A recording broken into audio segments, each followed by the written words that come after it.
Bueno, buenas noches, gracias a todos por conectarse. Hoy les voy a presentar el doctor Ariel Krasniqi. Él es el director de posgrado de nutrición basado en plantas de la Facultad de Medicina de la Universidad Nacional de Rosario, es el presidente de la Sociedad Argentina de Medicina del Estilo de Vida y hoy nos va a deleitar un poco con el tema de la medicina, alimentación basada en plantas. Adelante, Ariel, y gracias. Gracias, bueno, gracias por la invitación a la Fundación. Vamos a hablar un poquito de este tema. Eh, Ahí está. ¿Me ven bien? ¿Me escuchan bien? Sí, sí. Perfecto. Bueno, vamos a hablar un poco de lo que es alimentación basada en plantas. Ahora vamos a definir exactamente qué es. Las personas que acá la mayoría somos cardiólogos, cardiólogas, y seguramente si no saltearon el capítulo de alimentación y de hábitos en las guías de prevención cardiovascular, como mucha gente sé que lo hace, van a ver que se habla mucho, sobre todo en las guías publicadas desde el 2019 para acá, de alimentación basada en plantas. Y esto es un tema que está cada vez más en boga y se habla cada vez más en los congresos, así que vamos a dar algunas definiciones y entender por qué pasa eso. Es importante entender datos que nosotros manejamos en la práctica cotidiana, pero que a veces nos cuesta dimensionar, ir a causas más primarias, a causas más primordiales, ¿no? Más, no tan proximales, sino a causas un poquito más atrás. Es interesante conocer que más del 80% de las muertes prematuras cardiovasculares y cerebrovasculares son evitables, que según la última encuesta nacional de factores de riesgo, que son con datos del 2019 acá en Argentina, las enfermedades no transmisibles, sobre todo cardiopatías y cáncer, representan 3 de cada 4 muertes y también representan 3 de cada 4 años de vida ajustados por discapacidad, que es una medida útil en epidemiología, y años de vida que no se viven de forma saludable, una enfermedad. Y estas enfermedades no transmisibles, como cardiopatías, cáncer y otras, como diabetes, demencias, enfermedad renal crónica y demás, obesidad, y otras, comparten los mismos factores de riesgo, ¿sí? Que explican a su vez 3 de cada 4 de sus muertes. Los más importantes son la alimentación inadecuada, la inactividad física y el tabaco y el alcohol. Y esto es lo que yo les comentaba recién de causas más, un poquito más antes del factor de riesgo en sí mismo, de la hipertensión. Obviamente el tabaquismo es directamente por el uso del tabaco, sin duda, ¿eh? Pero cuando hablamos de hipercolesterolemia, hipertensión arterial, de resistencia a la insulina, las causas primarias, muchas, la mayor parte de ellas, las tenemos que buscar acá, en hábitos, ¿eh? Son todos comportamientos adquiridos a temprana edad, influenciados por los entornos. Datos locales son tremendos. Nos dicen que 7 de cada 10 argentinos no comen ni una fruta o verdura fresca al menos una vez al día en los últimos 3 meses. Estos son datos de la Encuesta Nacional de Salud y Nutrición, de Nutrición y Salud, las ENIS, publicadas en el año 2019. Datos más actuales del 2023, este es un informe por FIC, nos dice que en niños de 2 a 17 años el consumo de lo que se llaman opcionales y dulces, que serían sobre todo alimentos ultraprocesados, representan más de un tercio de las calorías totales que ingieren esta población. Y eso es lo que hablábamos con que son hábitos que se gestan desde temprana edad, ¿eh? Así, posteriormente come la población adulta. No le podemos pedir a niños que se alimentan así que posteriormente coman de otra manera. Y esto cobra mayor relevancia aún cuando entendemos que ciertos cambios alimentarios, ahora vamos a hablar de cuáles son, pero ya van teniendo una idea en función del título de esta charla, pueden prevenir muchísimas muertes prematuras, según el modelo que se use, ¿sí? Son alrededor de 11 millones de muertes al año en todo el mundo, esto es a nivel global, lo que representa, según el modelo, hasta casi el 25% del total de muertes prematuras en adultos. Estamos hablando de algo muy importante desde el punto de vista de la salud pública, no es un detalle, para nada. Y eso nos lleva a la siguiente pregunta. Vemos que la alimentación es importante, vemos que la alimentación, al menos en Argentina, tiene pocas frutas y verduras y tiene muchos productos ultraprocesados. Ahora vamos a hablar un poquito más de eso. Pero podemos hacernos la pregunta de qué consiste una dieta saludable o, como a mí me gusta llamar en cardiología, una dieta cardiosaludable. Sabemos que debería mejorar factores de riesgo, es decir, presión arterial, glucemia, lípidos, adiposidad, niveles de inflamación sistémica, sensibilidad a la insulina, todo lo que nosotros sabemos que es un factor de riesgo cardiovascular, pero además debe reducir o al menos tener cierta certeza de que son dietas que se asocian a reducción de eventos cardiovasculares, porque una dieta podría bajar la presión pero aumentar la mortalidad en el largo plazo. Y además, ser nutricionalmente adecuadas, sostenibles en el tiempo, accesibles y asequibles. Eso quiere abordar no solo los aspectos económicos, sino también culturales y logísticos de la dieta. Y ser ambientalmente sustentables, sobre todo si vamos a globalizarlas, si van a ser recomendaciones que le vamos a dar a la población general. Y estos aspectos están cobrando cada vez mayor relevancia en este planeta y van a ver que en las guías de práctica clínica se le está al menos dedicando un pequeño apartado, si no un párrafo, pero ya se está hablando de estos aspectos en nuestras guías de cardiología. Yo desde el 2016 en las guías de prevención cardiovascular, las anteúltimas, se hablaba en las guías europeas de un trabajo británico que hizo un análisis muy interesante en el cual es un análisis de, económico, costo-efectividad, ¿sí? Y lo que vio fue que 8 prioridades en la dieta por sí solas podrían reducir a la mitad la mortalidad por enfermedad cardiovascular y a una fracción del costo que implican todos los tratamientos farmacológicos. Las guías más actualizadas, que son las últimas que tenemos de la Sociedad Europea de Cardiología, publicadas en el año 2021, recomiendan una alimentación saludable, una dieta sana, para todas las personas como piedra angular de la prevención cardiovascular, con la clase más fuerte de recomendación y el nivel de evidencia más alto. Esto es la misma recomendación, el mismo nivel de evidencia que indicarle aspirina a un infarto, ¿sí? Es la misma nivel de recomendación con la misma y está dado por la misma fuerza. Lo que nos lleva de vuelta a la pregunta, pero puntualmente, ¿en qué consiste esto? ¿Qué recomiendan comer las guías de práctica clínica y en qué se basan? Si nosotros analizamos lo que dicen las guías, nos vamos a encontrar con este tipo de cosas. Esta es la guía del 2023 de la Sociedad Argentina de Cardiología, que yo coordiné el capítulo de alimentación, ¿sí?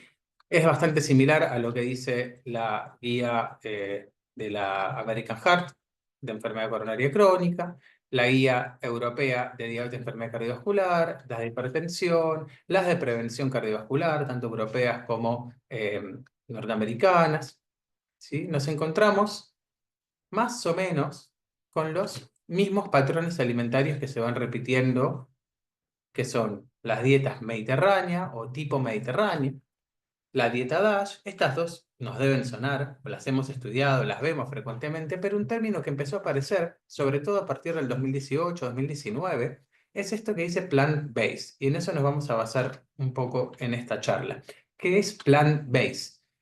El concepto de alimentación plant-based o basada en plantas, nosotros en español nos referimos a planta cuando hablamos de una planta que tenemos en la casa, un helecho, un potus, una planta que vemos en la calle, no comestible, pero plant-based en inglés quiere decir basado en alimentos de origen vegetal. Planta no hace referencia al helecho, sino que hace referencia al vegetal, a un alimento de origen vegetal. Y todas las dietas cardiosaludables, siendo los mayores exponentes la dieta mediterránea y la dieta basada en plantas, y la dieta DASH, si bien no son ni vegetarianas ni veganas, eso no implica necesariamente ser una dieta basada en plantas. Lo más importante y los componentes centrales de estas dietas son de origen vegetal. Todas ellas se centran en alimentos de origen vegetal mínimamente procesados. A esto le vamos a dedicar un ratito dentro de algunas diapositivas. Entonces, centrarse que la prioridad de la alimentación, que la mayor parte de los componentes y de las calorías y del porcentaje de la dieta sea basado en plantas, ¿sí? Sin especificar exactamente qué porcentaje, porque es una construcción teórica, y nadie conoce exactamente qué porcentaje está comiendo de plantas o animales, no se puede dar esa recomendación, pero sí que se enfoca en alimentos de origen vegetal. Sabemos que este tipo de dietas vegetarianas, vegetarianas saludables hablamos, ¿no? Incluyendo las dietas veganas bien planificadas, mediterránea, DASH, flexitarianas, patrones nórdicos saludables, todo eso que está englobado dentro de nutrición basada en plantas, ¿sí? Reduce los factores de riesgo cardiovascular. Acá hablamos de todos estos, los que ya conocemos: presión arterial, lípidos, glucemia, inflamación. Se asocia en estudios epidemiológicos y en algunos ensayos clínicos a menor riesgo de eventos cardiovasculares y además a otros beneficios de YAPA para nosotros que somos de la rama de la cardiología, como menor incidencia de algunos tipos de cáncer, sobre todo el tubo digestivo, enfermedad renal crónica, demencia, mortalidad por todas las causas y de causa cardiovascular, y además tienen un menor impacto ambiental, es decir, cumplen con los requisitos que hablamos hace un rato de ser cardiosaludables. Fíjense, por ejemplo, lo que es una dieta mediterránea. Acá la tenemos en una foto graficada. Sería una dieta, como solemos llamar, pesco-vegetariana, en cuanto a lo que prioriza. ¿Sí? Es una dieta que prioriza grasas insaturadas, sobre todo provenientes de aceite de oliva y de frutos secos, verduras, frutas, restringe el consumo de carne roja, ¿eh? El uso de grasas de origen animal y sólidas tipo margarina, las bebidas azucaradas, prioriza el consumo de legumbres, de pescado y la carne blanca reemplazando a la carne roja, pero sin una recomendación específica. El huevo no está en ninguna recomendación. Y esto es una dieta mediterránea entendida como tal en los estudios, por ejemplo, el Predimed, que es uno de los más representativos. ¿Sí? Una dieta fuertemente basada en plantas. Tan es así, la dieta DASH podemos hacer una analogía similar, no quiero entrar en detalle de cada dieta y sus componentes específicos. Si volvamos a las guías, a la guía europea, y podemos ver que desde la guía del 2016 hasta la del 2021 se generó un cuerpo de evidencia tal que la Sociedad Europea de Cardiología, que está muy lejos de ser una sociedad vegetariana ni mucho menos, nos dice dos cosas que son nuevas, que yo cuando las leí, eh, digamos, yo que ya venía hace varios años estudiando el tema, me alegró ver que se ayornara en función de la evidencia científica, a pesar de los grandes intereses y la resistencia que suele haber sobre esto. ¿Y cuáles son estos cambios? Uno, que la primera característica de una dieta saludable, que ésta esté arriba de todo, sea adoptar un patrón alimentario basado en vegetales en lugar de animales. Esto no es casual, y no es casual que esté arriba, por lo que yo les comentaba recién. Y dos, una recomendación muy interesante y que hubiera sido impensada hace unos años, siendo tan explícita, y que todavía nos encontramos con mucha resistencia, pero la evidencia es la evidencia, de reducir explícitamente el consumo de carnes rojas, especialmente carnes procesadas, a un máximo de 350-500 gramos a la semana. ¿Sí? El resto de las recomendaciones son bastante similares a las que veníamos. Limitar ácidos grasos saturados, sal, consumir alta cantidad de fibra, ¿sí? Pero acá hay dos recomendaciones que sí son novedosas. Y sin quedarse atrás, las guías de la AHA, el American Heart, en el 2021, la American Heart sacó un documento científico específicamente hablando de alimentación, ¿eh? Y nos dice cosas que también son novedosas, por lo explícito, sobre todo, por lo explícito, ya no hay eufemismos. ¿Qué nos dice? Escoja fuentes saludables de proteínas, sobre todo de origen de plantas, sobre todo vegetales, legumbres y nueces o frutos secos. ¿Sí? Es importante entender a las plantas como fuentes de proteínas y como fuentes de las proteínas más saludables, sobre todo para la salud cardiovascular. Sobre todo teniendo en cuenta que nuestras guías alimentarias, que por suerte actualmente están en revisión, consideran las legumbres como si fueran papas o tubérculos, ¿sí? O granos, por su contenido de almidón. ¿Eh? Entonces, esto es un cambio muy importante narrativo, así como también esto que habla, si se desea comer carne o pollo, el if, el si se desea, el condicional nos habla de que ya no es algo que te están recomendando, sino que si lo deseas, escojas cortes magros y evites las formas procesadas. Y también hace una referencia a escoger alimentos mínimamente procesados, ¿sí? Que sean alimentos principalmente naturales. Esto viene teniendo replicación, guías más actualizadas, por ejemplo, manejo de enfermedad cardiovascular. Desde el 2019 se recomendaban dietas mediterráneas, en la guía del 23 se recomienda mediterránea o dieta basada en plantas y aumentó la clase de recomendación y el nivel de evidencia, ¿sí? La guía de enfermedad coronaria crónica nos dice más o menos lo mismo, escoge más de estos en vez de estos y evita estos. ¿Qué es esto? Vegetales, legumbres, granos integrales, bueno, lo mismo que venimos viendo. Nuestro consenso de la Sociedad Argentina de Cardiología también nos dice recomendar un patrón alimentario tipo mediterráneo y fomentar la incorporación de hortalizas, frutas, legumbres, frutas secas como componentes centrales de un patrón alimentario cardiosaludable y recomendar patrón tipo DASH y vegetariano. Más o menos. No hay nada nuevo, ¿no? Nada nuevo. ¿Por qué es esto? Bien, vamos a analizar un poquito en qué evidencia se basa para recomendar esto. El perfil nutricional de una alimentación basada en plantas es lo que podemos considerar cardiosaludable desde el punto de vista bioquímico. Son dietas de, en general, un bajo valor calórico total porque son altas en fibra y agua. Esto las hace bajas en densidad energética y hace que la gente coma más volumen con menos calorías. Y en un contexto de obesidad y sobrepeso, esto es beneficioso. Puede no ser beneficioso en ciertas poblaciones, pero en el contexto epidemiológico actual es muy beneficioso. Son bajas en ácidos grasos saturados, trans y colesterol, y altas relativamente en grasas insaturadas, omega 6 y omega 3. Altas en antioxidantes, fitoquímicos, por ejemplo, los famosos polifenoles, ¿eh? En vitaminas y minerales, ¿sí? Como la vitamina C, y minerales como el potasio, el magnesio, el calcio, ¿eh? En fibra y en proteínas de origen vegetal. Estos componentes en sí mismos y en conjunto podemos ver que tienen efectos profundos en lo que es el metabolismo, tanto de los lípidos como de cosas que son un poquito más difíciles de objetivar, que están más en investigación actual, como los efectos en la microbiota, efectos positivos en la presión arterial, en el estrés oxidativo, en la sensibilidad a la insulina, en los niveles de inflamación sistémica. ¿Ya? Y todo esto, todos estos efectos que tienen estos compuestos, esta composición química de la dieta, estaría detrás de lo que vamos a ver ahora con evidencia científica, que es del menor riesgo de estas dietas, de estas condiciones, de enfermedad coronaria, enfermedad cardiovascular en general, demencia vascular, menor riesgo de algunos tipos de cáncer, que es lo que nos interesa en definitiva reducir, los eventos clínicos. En eso siempre nos fijamos nosotros mucho, más que en el factor de riesgo aislado. Acá tenemos otros componentes, ¿sí? Hay muchos componentes, no lo vamos a ver en detalle, pero podemos ver que a través de distintos mecanismos se reduce el riesgo de diabetes, de hipertensión arterial, de dislipidemia. Todo esto está muy documentado con los alimentos aislados y con los patrones alimentarios.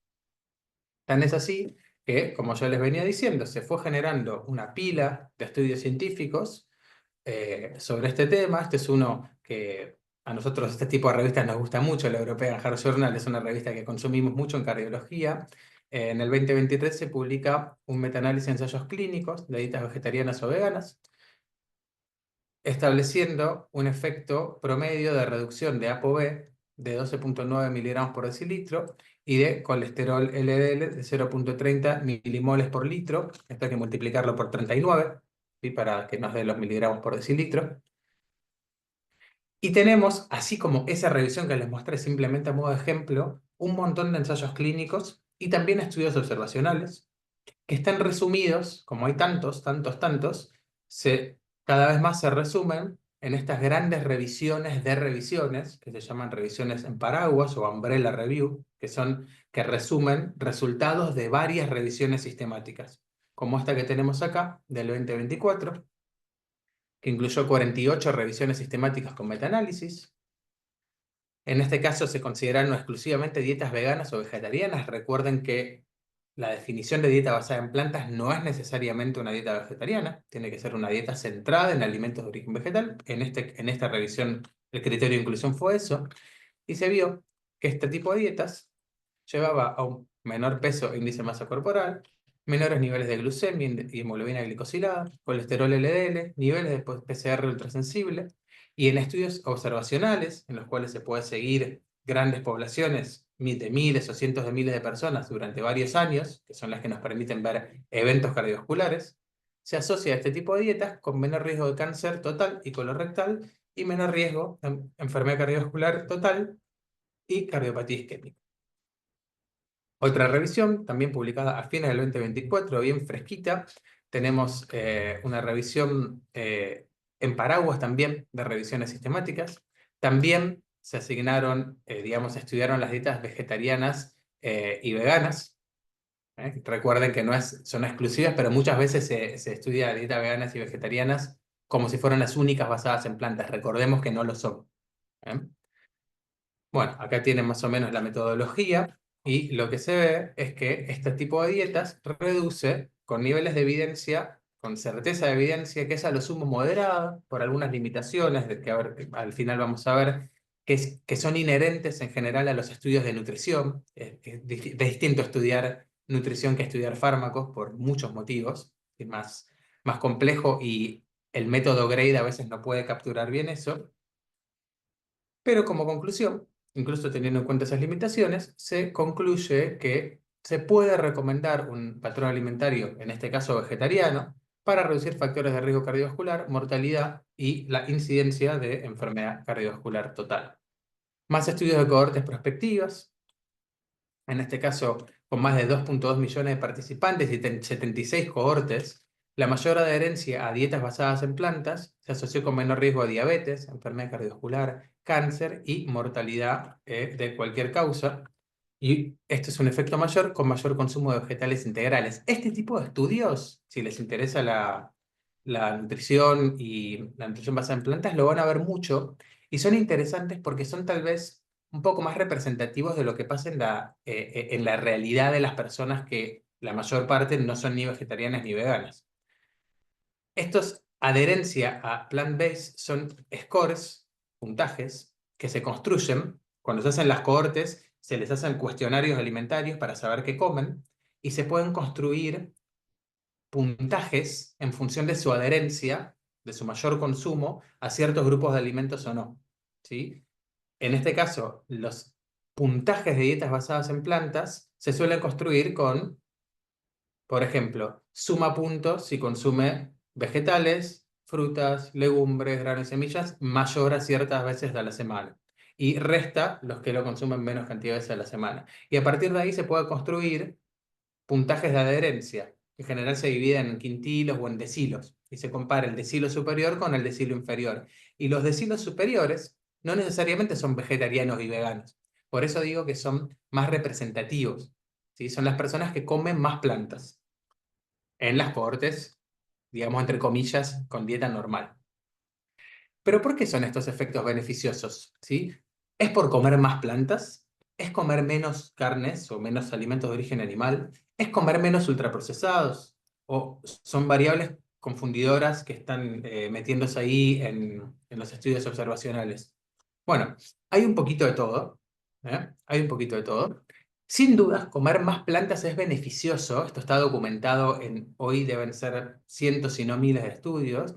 Por ejemplo, lo tenemos con uno de los mayores proxies de consumo de alimentos de origen vegetal, que es la fibra. La fibra solo se halla en alimentos de origen vegetal, hablando de alimentos y no de suplementos. Revisiones gigantescas nos muestran que un mayor consumo de fibra se asocia con menor riesgo de mortalidad por todas las causas y cardiovascular, enfermedad coronaria y ACV, diabetes y cáncer colorectal. Acá tenemos relaciones que son dosis-respuesta, ¿sí? Que se pueden establecer de forma lineal. Estos son análisis que se llama de metaregresión. La fibra tiene efectos metabólicos muy estudiados, muy viejos en relación a que lo sabemos hace mucho, efectos incretínicos, estimulando la liberación de insulina. A través de la fermentación en el intestino grueso, la microbiota produce ácido butírico, butirato, ¿sí? Que es lo que llamamos ácidos grasos saturados de cadena corta, sobre todo el butirato, que tienen efectos positivos, por ejemplo, mejorando la resistencia a la insulina, tanto central como periférica, reduciendo niveles de inflamación, mejorando el metabolismo oxidativo a nivel muscular. A nivel estomacal, retrasa el vaciamiento gástrico y la sensación de plenitud, favorece la saciedad y la saciación. Acá tenemos el efecto que les decía de la fibra dietética y los ácidos grasos de cadena corta. La fibra reduce los niveles de colesterol al favorecer la excreción intestinal de colesterol y reducir la circulación enteropática, por ejemplo, ¿sí? Y después tenemos otros componentes de las plantas. Acá en esta charla no vamos a hablar de todos ellos, ¿sí? Les puse la fibra simplemente como ejemplo. Otra pregunta es si era por comer menos carne. Y los estudios, sobre todo los más actualizados, nos muestran que un mayor consumo de carne se relaciona efectivamente con mayor riesgo de enfermedad cardiovascular, diabetes y otros problemas como cáncer del tracto digestivo. Esta es una revisión también bastante actual, muy grande, analizó muchos estudios de cohortes prospectivas con un N de más de 4 millones de personas. Y lo que se ve son estos eventos. Estas relaciones, perdón, cada 100 gramos al día de carne roja no procesada, es decir, la carne roja común, no hablamos de carnes procesadas, de fiambres ni nada de eso, hay un riesgo aumentado de 11%, en este caso de eventos cardiovasculares totales, siendo para las carnes procesadas hablamos de fiambres, embutidos, alimentos congelados, productos cárnicos congelados, como las hamburguesas y demás. Cada 50 gramos al día de carne roja procesada, este riesgo aumenta al 26%, en una forma lineal dosis-respuesta. Y también se pueden ver riesgos significativos desde el punto de vista estadístico para diabetes, para insuficiencia cardíaca y para accidente cerebrovascular. ¿Por qué pasa esto? Hay muchos motivos, tampoco los vamos a ver en detalle, pero sí hay varias propuestas, ¿sí? Productos que se generan cuando se cocinan las carnes, como las aminas heterocíclicas, productos de glicación avanzada. Todas estas dos cosas son sobre todo por la cocción. Productos que son inherentes sobre todo a la carne roja, como esta molécula que se llama Neu5Gc, que es una molécula que podría generar reacciones autoinmunitarias e inflamatorias. Esto está inherentemente en la carne. Activación de vías metabólicas como el mTOR, el hierro hemínico, que puede tener efectos inflamatorios, sobre todo a nivel de la mucosa del intestino delgado.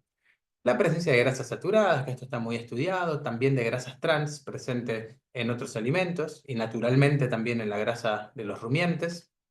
Su efecto negativo en la microbiota por todos estos compuestos. La generación de óxido de trimetilamina. Todo esto después, si les interesa, lo pueden investigar en sí mismos, me pueden pedir alguna bibliografía, no lo vamos a desarrollar, pero hay muchos mecanismos. Yo sí, simplemente les quiero mencionar lo que yo creo que es lo más importante, que no es ninguna de estas cosas aisladamente, sino que en nutrición, a diferencia de en farmacología, cuando comemos una cosa dejamos de comer otra. Uno las medicaciones las puede ir apilando. Uno puede tomar un antihipertensivo, dos, tres, sumarle una estatina, sumarle acetamib, sumarle un inhibidor de PCSK9, después le puede sumar semaglutida, la va apilando. Por eso tenemos pacientes que toman 14 pastillas. Pero vos no vas a comer en una misma comida lentejas y garbanzos y carne y pollo y pescado. Vos vas a elegir una fuente de proteína. Por eso es tan importante la recomendación de priorizar. Porque cuando vos priorizas una cosa, naturalmente y sin una indicación restrictiva, estás desplazando otra. Y el efecto de la sustitución, ¿sí?, es muy importante en nutrición. Es una de las cosas más importantes. De hecho, esto está formalmente estudiado en relación a los factores de riesgo, porque uno dice, bueno, ¿la carne es buena o mala? Y bueno, es una pregunta muy subjetiva, ¿contra qué la vas a comparar y para qué? ¿Eh? En lo que respecta al riesgo cardiovascular, este metaanálisis, por ejemplo, analizó ensayos clínicos que sustituían la carne roja con distintos alimentos. Frutos secos, proteína de origen vegetal, legumbres, frutos secos, soja, otros tipos de carne, como pollo o pescado, o carbohidratos refinados, que sería una mala idea. El efecto de la carne roja y de cualquier alimento, yo agrego, depende con qué se la compare. Y en este metaanálisis se ve claramente que los alimentos con proteínas vegetales de alta calidad, cuando reemplazan a la carne roja, tienen el mejor impacto en el riesgo cardiovascular. Les muestro simplemente un ejemplo para que se entienda. Acá tenemos un estudio de la dieta DASH. ¿Sí? La dieta DASH era esa dieta buena para bajar la presión y demás. En este trabajo tomaron personas con diabetes y les dieron una dieta DASH convencional, que en este caso incluía 114 gramos al día de carne, o sea, era bastante altas en carne, Y la otra DASH le reemplazaron parcialmente con legumbres. Pasaron a comer 13 gramos al día de carne y el resto cubrir las proteínas con legumbres. Y podemos ver en los 300 personas, divididas en dos grupos de 150, como el grupo que comió la dieta basada en legumbres DASH redujo sus niveles de presión sistólica en casi 4 puntos, casi 4 milímetros de mercurio. ¿Sí? Y esto fue independientemente de los niveles de sodio. Y fíjense que hubo una mayor excreción de sodio porque también naturalmente, al incluir más alimentos de origen vegetal, en general se reduce la ingesta de sodio y se aumenta su excreción urinaria. También piense que se ingiere en general mucho más potasio y otros minerales. Bien, respecto a la sustitución, tenemos lo que se llama metaanálisis en red. Este es uno bastante actualizado, de hace muy poquitos meses, que incluyó muchos estudios en los cuales se compararon distintos nutrientes en forma isocalórica y su efecto en la mortalidad por cualquier causa. Sin entrar en detalle en la tablita, que es un poco complicada de leer, acá tenemos la certeza de la evidencia por Gray.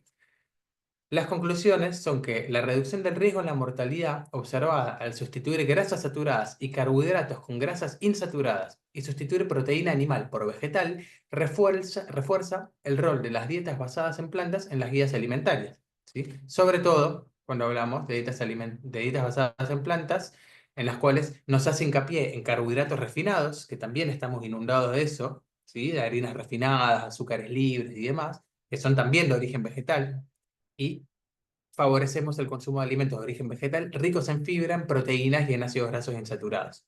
Esa es la clave. Ahora lo vamos a ver en un ratito para ya ir terminando. La evidencia se fue haciendo cada vez más sólida, hoy es muy sólida, tan es así que hace poquito se publicó lo que serían algo así como las guías alimentarias para Estados Unidos, que la publica el Departamento de Agricultura, y de alguna forma las legumbres se graduaron de proteínas, al menos oficialmente en este documento. Este documento tiene una revisión muy extensa de la evidencia, que incluye generación de nuevas revisiones sistemáticas. Es público este documento, lo pueden leer.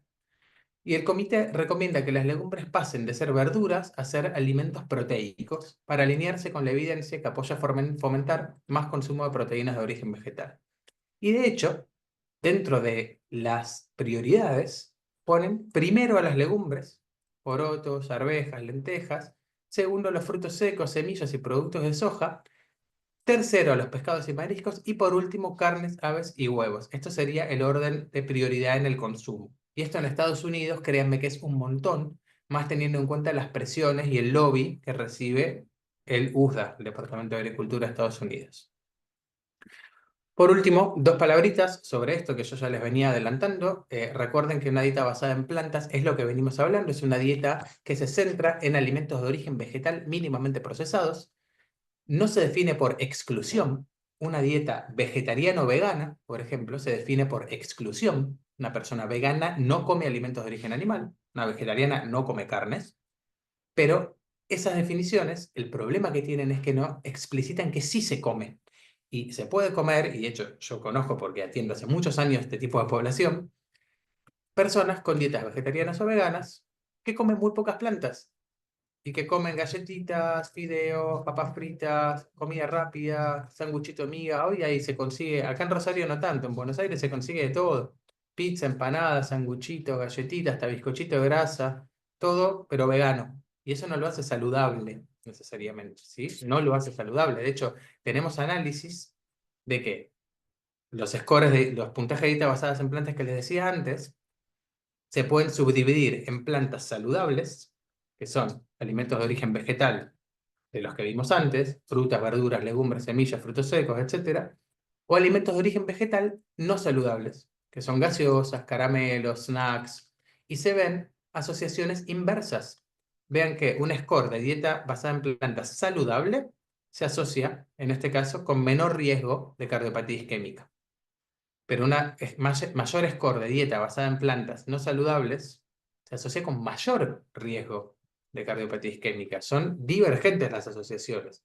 ¿Cuál es el mensaje de esto? Importa lo que sí comemos, más que lo que no comemos. ¿Eh?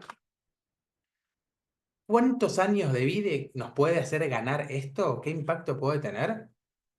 Empezando a una edad joven, en este estudio que a mí me encanta, es un estudio de modelación matemática en base a varios estudios muy rigurosos.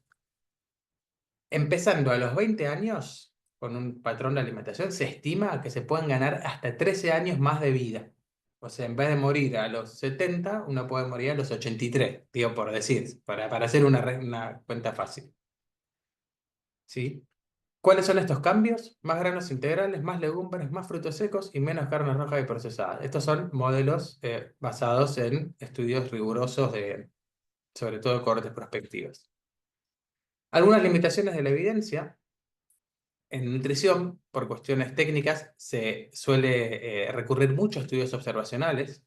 Entonces, es inevitable que haya confundidores, sobre todo lo que llamamos el healthy user bias o el sesgo del usuario sano. Muchas personas que son vegetarianas o veganas o simplemente que comen más vegetales, también tienen otros hábitos saludables. Hacen más ejercicio, fuman menos, ¿eh? Y eso podría confundir la relación entre la dieta y sus mejores desenlaces clínicos. No obstante, esto cada vez en estudios epidemiológicos modernos está muy controlado, ¿sí? Y los modelos de ajuste multivariado toman los principales confundidores, por lo cual puede ser que haya un poco de esto, pero sobre todo en estudios más modernos epidemiológicos es poco probable que al menos la mayor parte del efecto se deba a eso. Hay definiciones heterogéneas de dieta. Vimos que hay gente que entiende que una nutrición basada en plantas puede ser vegana, puede ser vegetariana, puede ser flexitariana, puede ser mediterránea. Dentro de la dieta mediterránea puede haber gente que come más plantas o menos plantas. Entonces, eso a veces hace difícil que sea homogéneo. Los ensayos clínicos muchas veces son breves, son de N pequeño, utilizan variables subrogadas por motivos del tiempo que se necesita.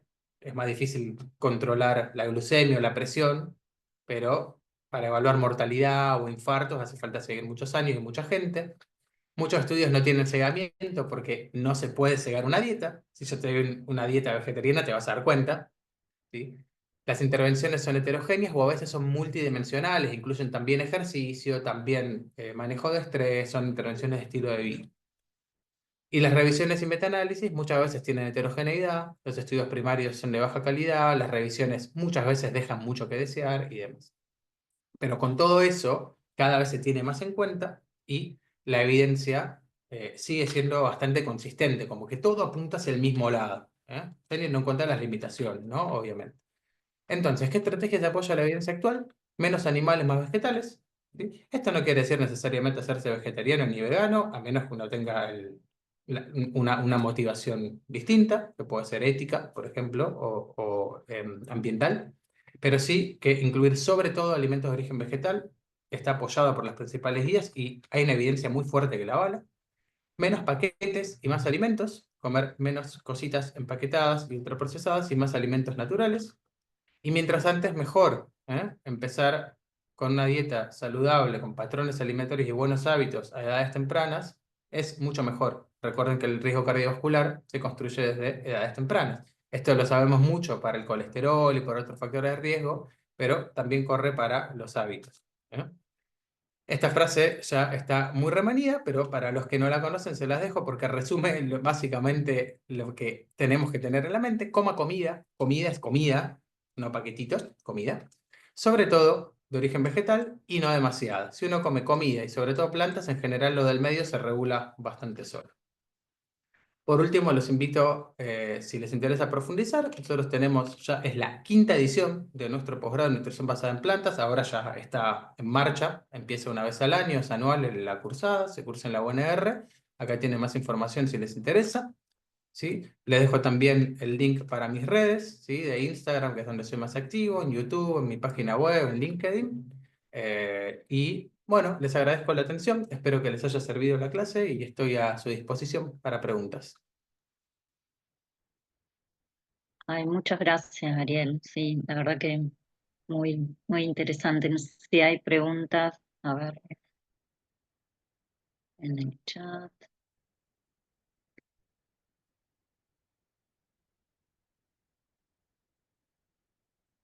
Creo que nos dejaste mensajes muy claros porque pensaba en lo a veces difícil que se hace destinar del tiempo de la consulta por ahí que tenemos, los que hacemos consultorios, para destinar el tiempo que realmente tendríamos que destinar a la parte de la alimentación. y por ahí hay que darle algunos tips, me encantó lo que dijiste del efecto de la sustitución, algunos puntos por ahí claves que tenemos que empezar a implementar en la charla con nuestros pacientes. Si bien las limitaciones que demostraste en la evidencia, pero también tenemos bastante evidencia para empezar a charlar más con los pacientes del tema de la alimentación. Sí, a ver, sin duda, eh, la evidencia es muy clara. O sea, tiene limitaciones, pero todos los estudios tienen limitaciones, hasta los grandes ensayos clínicos que usamos a diario tienen sus limitaciones. Muchas veces se le piden estándares muy altos a las cosas sobre las que tenemos más resistencia, y aunque no entendamos, o sea, yo me dedico más que nada a estudiar esto, por eso me meto. Si me haces dar una clase de arritmia, voy a tener que ponerme a leer un montón de cosas, pero cada uno conoce de lo que sabe, y para lo que no sabe o no quiere meterse a profundidad, siguiendo las guías le va a ir bien, porque para Sí, eso están las guías, ¿no? Después, el que es especialista puede meterse en el detalle de la guía y cuestionarle y demás, pero siguiendo la guía, siendo que la mayor parte de los cardiólogos y los médicos en general no se dedican al estudio detallado de la nutrición, sigamos la guía, gente. Sigamos la guía, que para eso están. Y las guías son muy claras, ¿sí? Y no son ambiguas, son cada vez más explícitas. Lo que vos decís, Alejandra, creo que es interesante porque a veces nos pone como la encrucijada de, uy, le tengo que dedicar a mi consulta, a hablar. Y yo creo que no hace falta, yo creo que no es el rol del cardiólogo, salvo que uno se dedica a eso, ¿sí? Como en mi caso, que yo dirigí la práctica capaz hacia algo más específico. Pero sí se puede trabajar en equipo, formar redes, se puede dar recursos, ¿sí? Dar recursos. La gente vive en redes sociales y vive con el celular, entonces uno puede dar recursos de fuentes confiables y responsables, no de cualquier persona, y eso ya le puede hacer muy bien a la persona, porque acá hablamos de algo de todos los días, que es cocinar y comer, con sí, mensajes sí, sencillos, sin el día a entrar día. en discusiones extrañas. Es decir, incorporar más alimento de origen vegetal, y, y después animarse a hacer cosas. Yo creo que menos a veces es más, porque a veces uno quiere dar mucha información, la gente se abruma, se No, confunde. exacto. Hay, Y perdón, hay nosotros una, en la consulta, es difícil que tengamos el tiempo para hacerlo. Yo cuando exacto. atendía un consultorio de cardiología general por obra social, que tenía que ver 25 pacientes en 4 horas, y hacía lo que podía, la verdad. Les daba una fotocopia, les daba recursos, seleccionaba qué paciente le hablaba de eso, porque el paciente que viene a hacer un apto físico al consultorio, capaz no le vamos a hablar de esto, pero veía algunos que sí, y bueno, y después si uno quiere ya meterse más, el sistema de salud no es muy amigable con las consultas largas, entonces capaz tenga que hacer otro tipo de aproximación. Pero bueno, eso es otra charla capaz. Ahí hay una pregunta, o dice, ¿con qué mensaje se tiene que ir el paciente del consultorio para poder generar un cambio que sea sostenible en el tiempo? Pero bueno, por ahí dijiste un poco más de qué Sí, tips le tenemos que dar acá algo para que que dice empiece a Caro. pensar en cambiar la alimentación, sí. Algo que dice Caro, que está bueno, que es un poquito lo que les comentaba, que cuando nosotros entendemos el efecto de la sustitución, eh, entendemos también que nosotros, los médicos, nos gusta el no, nos gusta decir que no, no haga esto, no haga lo otro, nos gusta la prohibición, y por eso los pacientes nos odian muchas veces, pero cuando corremos el foco de la provisión, y en vez de decirle no coma con sal, no coma carne, uno se centra en la palabra que dice Caro, que es incorporar. Automáticamente la persona, cuando come un plato o una ensalada, capaz no sabe cómo incorporar legumbres, capaz abre una lata de lentejas y se la pone en la ensalada, le va a causar una saciedad mucho mayor que una ensalada que solo tiene dos vegetales, y probablemente coma menos de otra cosa. Probablemente no, va a pasar eso, pues la gente come más o menos siempre el mismo volumen de comida. Entonces, centrarse en incorporar creo que es bueno. En recomendaciones de sumar. Sumar, llévate comprar unas nueces y tener y cosas posibles. Cosas posibles. Sí, ¿Sí? Llevar un mm, tapercito con nueces a mano, tener una manzana en la mochila, son cosas que yo siempre decía, que te agarra hambre y tenés unas nueces y una manzana. una Después, fruta. muchas veces hay que trabajar relaciones con la alimentación y cosas mucho más profundas, porque la mayor parte de la gente sabe que cuando se está comiendo un alfajor con gaseosa no es sano. La gente no es tonta, no es una cuestión de información. Algunas cosas sí, ojo, pero la gente come factura, gaseosa, bizcochito de grasa, la gente sabe que eso hace mal. Lo que sí se consume todos los días, como hace la gente que lo consume todos los días. Eh, pero va más allá de la información. Hay otra cosa que está pasando. Y a veces es un poquito más complejo ver qué está pasando. ¿Sí? Pero bueno, va a depender de cada caso. Pero como mensaje Bien, general, creo que incorporar está muy bueno. bueno, muchas gracias, Ariel. ¿Alguna pregunta más? ¿Algún comentario?